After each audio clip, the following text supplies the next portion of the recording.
quelques mots, c'est dans une destination qui est la Côte d'Azur, de façon à permettre à un touriste en mal ou en envie de golf de pouvoir simplement et de façon économique pouvoir jouer au golf sur une vingtaine de parcours azuréens qui vont de Valberg jusqu'à Terre Blanche, donc une grande diversité de parcours sur le territoire. La plupart y participent, donc on veut acheter en ligne, c'est H24. C'est un produit dynamique qui permet en fonction de ses envies, son entrain, si on veut faire du 9 trous, du 18 trous, en haute ou basse saison, de pouvoir, H24, réserver des produits à des tarifs préférentiels. Ça a des avantages tarifaires entre moins 20 et moins 30%, mais surtout ça donne une sorte de fédération et d'osmose.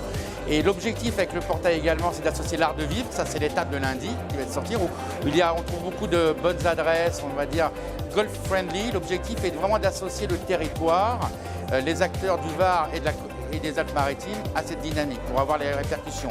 Donc on a sélectionné déjà 45 hôtels qui sont partenaires. L'objectif est de rendre la Côte d'Azur vraiment la première destination golfique en France. L'adresse c'est côte d'azur-golf au pluriel.com.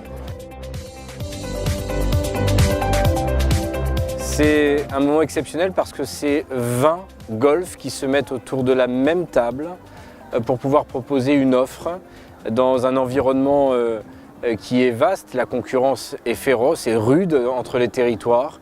Et aujourd'hui, de Toulon à Monaco, eh bien, c'est l'occasion de dire que tout le monde s'est réuni autour d'un même projet, d'une même table et d'une ambition de proposer ce qu'il y a de plus beau sur ce territoire en termes de golf et bien de capter aussi et d'aller chercher des clients supplémentaires.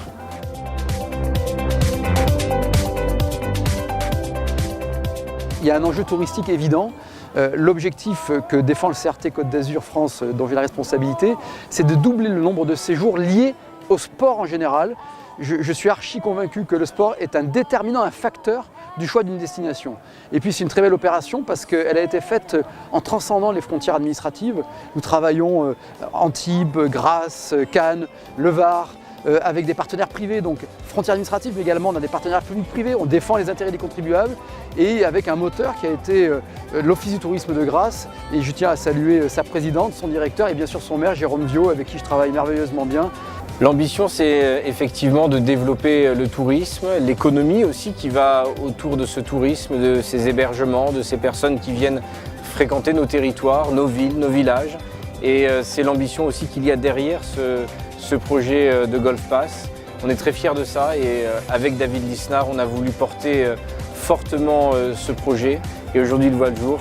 Et finalement, c'est la récompense de plusieurs années de travail.